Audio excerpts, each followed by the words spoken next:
You literally feel uncomfortable when you're taking risks. But that uncomfortable feeling, it means that you're actually opening yourself up to learning. If you're comfortable all the time, then honestly, you're not learning very much. So get uncomfortable, take those risks and learn.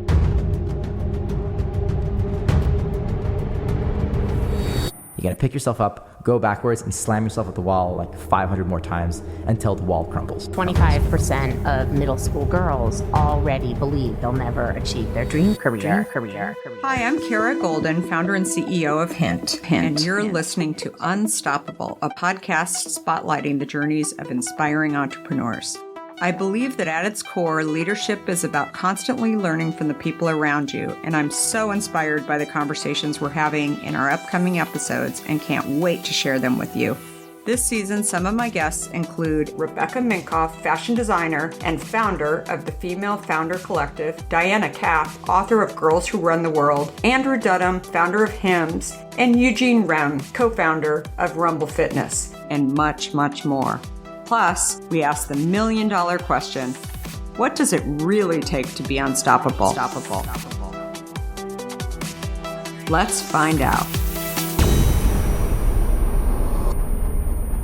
Hi, everybody. It's Kara Goldin from Unstoppable, and I'm so excited for my next guest. Shellye Archambeau is a friend of mine and also co-author, and we actually met through a great senior women's group that we're both a part of called C200. And I just greatly, greatly admire her and so excited to have her on our show today. So a little bit about Shellye. She's one of high-tech's first female African-American CEOs here in the Bay Area as well.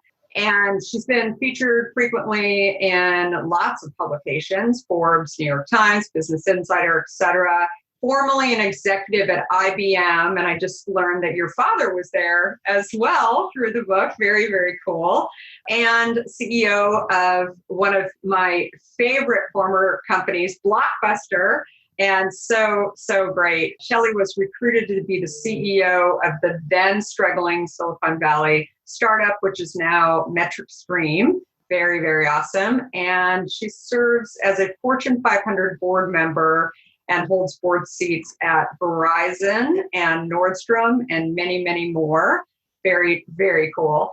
Today, we're going to talk about her new book, which I was lucky enough to get a copy of prior to this interview. And it is so good. It's so inspiring. And I learned so much more than I even knew about Shellye through this. But anyway, I'm going to let her talk to you a little bit about it. But I have to tell you, you guys have to get this book. It's called Unapologetically Ambitious. And it offers a blueprint for how to achieve personal and professional goals, drawn from her own compelling story of how she's weathered life's difficulties to build massive success. So welcome. Very excited to have you here. Well, thanks, Kara. I'm thrilled to be here. I've been looking forward to it. Super, super exciting. So let's talk about the book, and we'll go back in time because your book covers some of those stories as well, but you've had an extraordinary story. But let's talk about Unapologetically Ambitious. What made you think now's the time to write this book? Yes, actually, Kara, I had decided probably a decade ago that when I got to my phase 2, which just meant I had passed the baton on my full-time, always-on operating job and had more flexibility, that I was going to write a book. I have tried throughout my entire career to be accessible. I respond to every email, LinkedIn, tweet, whatever might be. And I always have. But as I got more and more responsibilities, I couldn't actually meet with people who wanted to meet with me. And part of the reason I was trying to be accessible is I wanted people to see that I was a real person. We could interact. And if you could interact with me and I'm a real person, then whatever I've done, you could do as well. So I thought, I can't meet with everybody that wants to meet to hear the story or learn the lessons or et cetera, pick my brain. But what I will do is when I have the time, I'm actually going to write it down. I'm going to write down kind of what made Shellye Shellye, but the strategies, the approaches, the techniques, because I haven't found a lot out there, frankly, that actually talks about just some of the very tactical things that you can do to push through. to actually overcome some obstacles, to handle bad bosses, to indeed overcome imposter syndrome, to, all these things that we deal with, but talking about it in a very practical, pragmatic way. I totally relate to that. And I feel like, you have so many amazing experiences. I mean, you've done everything from working in startups to working in turnarounds. You've, definitely as an African-American leader, also as a female leader. I mean, just so many experiences, and a mom, right? And like all of those, things that I think are so relatable. And I mean, so many people ask me or say to me, like, I don't know how you do it. And I'm sure you get that as well along the way, that it's just trying to sort of weather these storms, along the way. So in your book, you mentioned taking risks and breaking barriers. What risks and barriers do you see today are the most challenging for female CEOs, female Black leaders, wherever you want to take this? I think that and maybe it's two different topics altogether. Yeah. I think as people are building their careers today, taking risks is something that actually studies have even proven. People who take risks and successfully achieve those different things they're trying to handle and deal with actually move up faster in their careers than people who don't. I've always said risk and opportunity, risk and reward, two sides of the exact same coin. So you have to take risk in order to get those opportunities and to indeed leverage that going forward. So the kinds of risks are everything from taking the job that is not a sure bet, right? There's a lot of hair on the ball, if you will, that you're going to have to work through. That's taking risks. When you look at the current environment, a lot of industries are being disrupted. A lot of business models are being challenged. So if you actually are in a space that's experiencing that, staying in that space, figuring out how to actually overcome it. Are there new opportunities that actually exist in this time of disruption? Which, oh, by the way, I think there are more opportunities during time of disruption than not. So now is the time actually to take those risks, because everybody already knows there's a lot of change and a lot of turmoil. So even if you aren't as successful as you want to be, because there's a lot of other things going on, you get the benefit of the doubt in what it is that you're doing, right? So my big advice on it is take risks, because at the end of the day, unless you feel uncomfortable, personally uncomfortable, which is what getting into a risky situation does, you literally feel uncomfortable when you're taking risks. But that uncomfortable feeling, it means that you're actually opening yourself up to learning. If you're comfortable all the time, then honestly, you're not learning very much. So get uncomfortable, take those risks and learn. Yeah, and that's a life lesson, right? Like that can be applied to your personal life. It can be applied to, everything that you're doing. I mean, one of the chapters in my book that I talk about is I, face at least one fear every year. And I have a chapter about my journey. I'm terrified of heights. And so that one for me, I've done this multiple times, but the story I talk about in the book is I hiked the Grand Canyon from rim to rim. And that was a lot. And I figured out, little things like coping, mechanisms along the way. And I made rules to myself, to be able to handle. And I've taught people those things along the way too. And sometimes it's not their journey to the Grand Canyon, but it's sort of like, oh, here's how I dealt with something that I really feared. And how do you go and do that? So that's what I got out of your book as well, that there's a lot of similarities in that respect. I fully agree. As a matter of fact, I personally believe that developing courage, it's not something you're born with.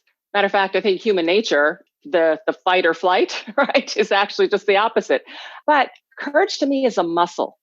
So, for instance, Kara, the fact that every year, you face the fear, what you're doing is you're building that muscle.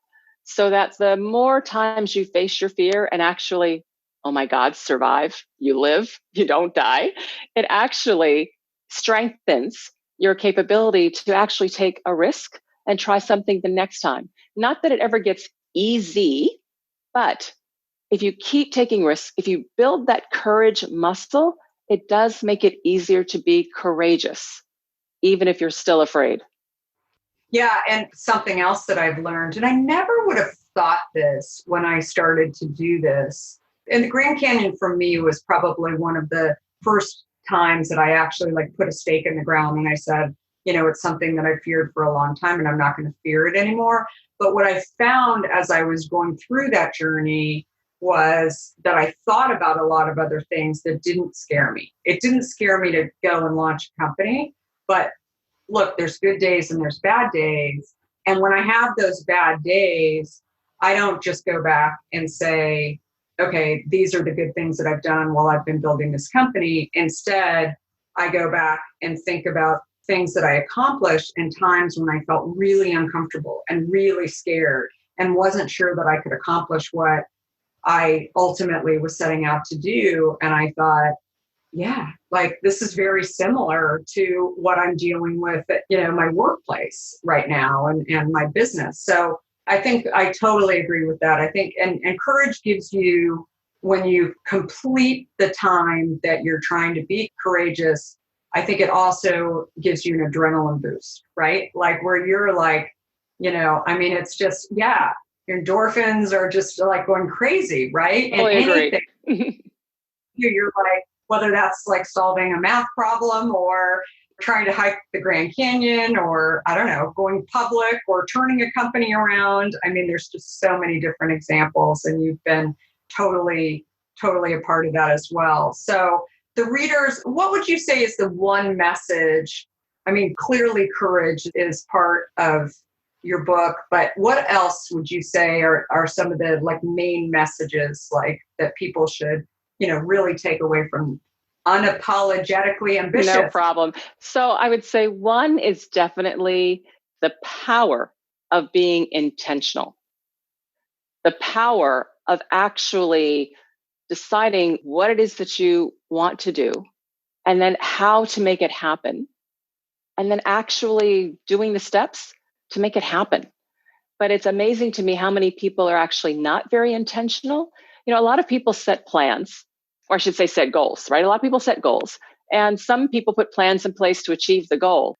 But where the magic lies is in making decisions every day that's actually consistent with your plan so that you're always setting yourself up for the opportunity to appear.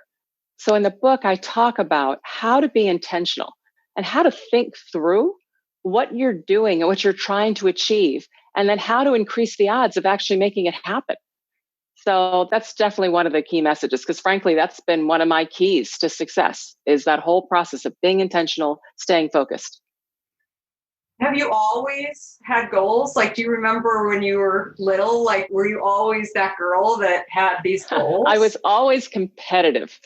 I grew up in a family where my parents were crazy. They had 4 children in less than 5 years. So we were just like, boom, boom, boom, boom, boom. And as a result, good news is we were close growing up, but we were also super competitive. And frankly, I think it's that competitive nature of wanting to win. We played lots of games and all kinds of things actually led to this whole process that I use in terms of setting goals. It was like, okay, I want to win. So what needs to happen, right? What's the strategy? Because every game has a strategy. So what's the strategy? What steps do I need to take? How do I make this happen? And then I just took the same thing, frankly, into life. All right, how do I make this happen? But it was also, Kara, I realized, again, African-American girl growing up in the 60s, which were fraught with lots of racial tension. We think there's racial tension now. It was even stronger back then during the fight for civil rights. And it was very clear to me that the odds weren't in my favor. So I used setting goals and planning and being intentional as a way to actually change the odds, to improve the odds, that I could actually get what I wanted out of life. Because it was very clear that if I didn't, and I just did what everybody else did, that I wasn't going to be able to achieve what I wanted to achieve. You've faced and overcome not only being a female tech executive, senior tech executive, but also an African-American female tech executive in Silicon Valley. Like, what lessons do you think you've learned along the way? Because you've clearly just done so much more than, there's very few women. There's very few African women. Like, what do you think are some of the things that you've done in order to, accomplish that? So one is an overall philosophy that I've lived by, which is you can't control what people do or what people say, but you can control how you respond. And I say that because you're right, as a woman, and you know this, and then definitely as an African-American woman, there are things that happen all the time. All these slights, little and big, all these microaggressions, the things that happen. And honestly, if I actually let myself absorb all those things, it could undermine my confidence and it, in essence, become its own barrier. But I've always looked at it when things like that happened as, all right, that's their problem. It's not mine. Now, how am I going to respond to this? Right. So that I was able to manage it and put it in a bucket and see it for what it was and not take it so personally. I think the other thing that was really helpful for me is I believe in cheerleaders. And I mean real cheerleaders, rah, rah, go, go. I mean, I believe in surrounding myself with people who build me up, not tear me down, because there's enough going on in this world to tear me down.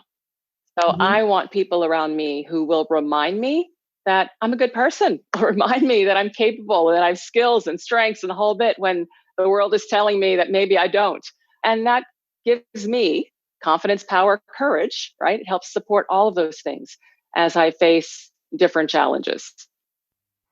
I think I've watched you, especially just watching and listening through Black Lives Matter and learning so much along the way, and certainly have so much more to learn. But I feel like, the thing that I admire most about you is that you never shut down. You actually wanted to have the conversation and you wanted to, educate and also, talk about like the good and the bad and really talk about what your goals are, right? And how do we move forward, which I think is productive, right? And it's something that, that I know a lot of people, especially in C200s, learned, just from you, which I think is awesome and on so many levels. But how do you think, a woman today, an African American woman, female executive today, like what advice would you give her?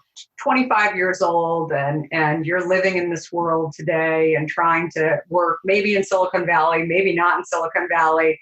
Like, what do you think are the important things, that you've learned along the way? Again, living through, different periods of time. I always feel like we get wisdom, whether or not those times, worked in our favor or not.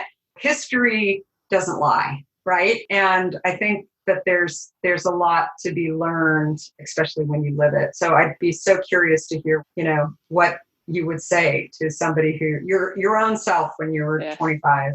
And how do you weather the storm? How do you progress? Right. So a few things. One, and by the way, this really applies to everybody, but I would definitely, put the focus in terms of women and people of color, which is number one, realize that you control your career. Not your boss, not your manager, not your mentor. You do. So be intentional. You wouldn't spend $1,000 for a plane ticket, get on a plane, buckle in, and then say, so where are we going? Right? You wouldn't do that. So you just invested in yourself, college and learning and education and, training, what have you. So don't just show up and say, what do you want me to do?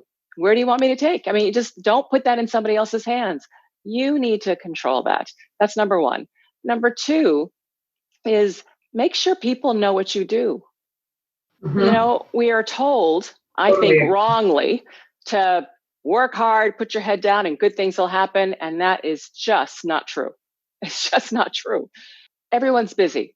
So if you don't take the effort and the time to make sure people actually know what you do, then it's hard for them to actually know what skills you're developing and therefore how to use you going forward. Third, I would say is make sure people know what you want. I like to say the universe cannot help you if the universe doesn't know what you want. So you have to tell it, because there may be opportunities, there may be new jobs, new promotions that if people just knew you were actually interested in, they might consider you for. But if they don't, it's just the luck of the draw, the roll of the dice, whether or not you get tapped or somebody else gets tapped. I think that's absolutely critical. In fact, I was having a conversation with a member of our team that's working with me on a project inside of Hint. And I was saying the same thing to her that just yesterday I said, you should write a little, just a couple of paragraphs really telling people where, it's at. Because some of these people will be in your team meetings. Some people, what I find a lot of times people don't actually read giant reports, these weekly, updates, especially executives, if there's links attached or attachments, forget it, right? It's just, they're not going to read those, but instead just say, hey, I just wanted everybody to know what's going on with, this project that I'm working on, and send a couple of paragraphs. And, so many people don't do those type of things, then you stand out, right? And I think people, once in a while, you'll probably have an executive say, I really don't want to see these. But I think for the most part, people really respond exactly how you said, like, they like to hear what you're working on, and they like to see the people that are, really going above and beyond to communicate. And I think so much of the time we just don't, I don't know, I feel like through education, it's like we learn how to follow rules, right? And, and here's the assignment, you do it and give it back. And, maybe you have some conversation about it, but in general, be quiet. And then they come into the workforce, and then it's like you have to almost retrain, to say, speak up, summarize, talk to us. And I think those are all really, really great points that you talked about. And I feel like in so many ways, you talk about this in the book too, and some of your experiences along the way. So being a parent, and you have how many? Two children, a daughter and a son. A daughter and a son, that's right. And so, you were working mother along the way. Like, what lessons, if I were to call your son and your daughter up, what would they say about, their mom and working along the way? Like, what kind of comments would they say about Shellye? Oh, gosh. So I think they would tell you that I worked hard. I traveled a lot, especially at different times. But I believe they would tell you that I was there for their important moments, and that I was always accessible. That same accessibility that I talked about giving to others, LinkedIn, whatever, answering, responding to emails, I actually gave that to my kids. As cell phones were there and out, et cetera. I said, listen, you can call me anytime. If I'm in a meeting or I'm busy, then I may not answer. And if it's really important to you, call right back and I will answer. So just knowing that that was true, I think actually helped despite all that was going on. What else? I think they would tell you that I had high expectations, that I'm really organized, and that I enjoy entertaining, having people over, that kind of thing. What else would they tell you? I love it. Be some of the things. And they tell you I'm a klutz, that I that I can hurt myself in the simplest ways. That's hysterical. Well, I love it because I feel like my parents were both working parents, and I feel like, the thing that I, of course, didn't tell my mom when I was a little girl, but once I got older, I told her that I watched her juggle a lot of different things. She was there when I needed her to be there. She wasn't at every gymnastics meet or, every cross country meet that I was a part of, but she was definitely there when I needed her to be there. But then in addition to that, you look back and all the things that you learned, right? Like, I feel like it's such a benefit to have. I'm sure your kids, actually kind of understood Silicon Valley, maybe in some way, just by watching you in there, and sort of had, opinions, right and wrong, as to, what was going on. And I mean, my kids growing up in a startup, and actually my husband's our chief operating officer, and watching two parents work together. Another story I talk about in the book, I remember my son, when he was 12, saw something on television talking, I think they were interviewing Sheryl Sandberg about Lean In. And they were talking to her about, the importance of Lean In, and there aren't very many female executives. And he looked at me and he said, Mom, I just realized that, like, you're one of the few. And I was like, where are we going with this conversation right now? And he's like, this is like, why is that? And, frankly, I didn't have a great answer. right? We had that conversation and we tell that story all the time about, our relationship, that he's like, I just don't really understand this. And, today he plays on tennis teams with girls, right? And he doesn't understand why the schools haven't adapted, co-ed tennis teams, in general, because he enjoys playing with the girls. He thinks that they're great athletes, and why shouldn't it be that way? And I'm like, I don't have a great answer, but you should say that, right? And he has, right? And so I think also teaching your kids as they're in your home is sort of the best opportunity. And I'm sure you're teaching, your kids to actually be better leaders, better spouses, better, all of those things too, which I think is really, really great. So what makes you unstoppable? I always ask this question, and of all of our guests, we've heard a few things, but tell me a little bit about what you think about when you hear that word. Sure. So when I think of unstoppable, I think about being able to break through whatever challenges are happening or in front of you. And I think bottom line, I'm driven. I'm ambitious. It's in the title. It's there. I own it. I admit it. And I absolutely am. So because I'm ambitious, I'm going to figure out how to get something done, how to overcome a hurdle, how to fix a problem, whatever it happens to be. I'm going to try to figure out how to do that. I have courage and I have discipline. And lastly, I'm resilient. So I'll keep at it. So yeah. So it takes a lot to totally stop me. It's so great to read the book and sort of hear you talk about this a little bit more. I have so many more questions, but everybody needs to get this book. How do people find you, Shellye, and what's the best way to actually pre-order the book as well? Sure. So you can find me at Shellye, Shellye, little different, Shellye.com.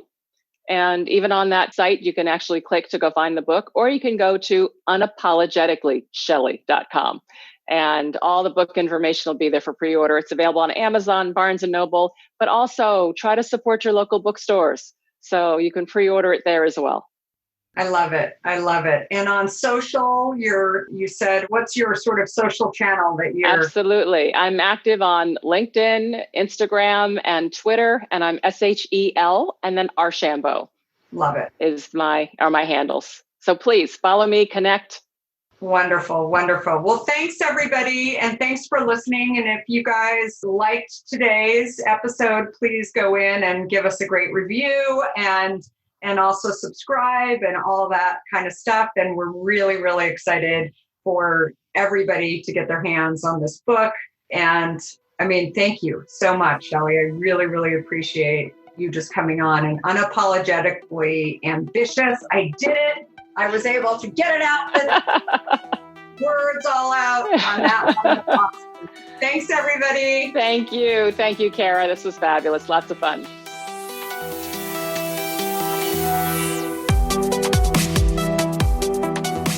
If you like what you heard, please help spread the word and leave us a review. You can also follow along with me on Facebook, Instagram, Twitter, and LinkedIn at Kara Goldin. Do you have a question for me or want to nominate an innovator to spotlight? Please talk to me at Kara Goldin on Twitter. Thanks so much for listening. Until next time, be unstoppable.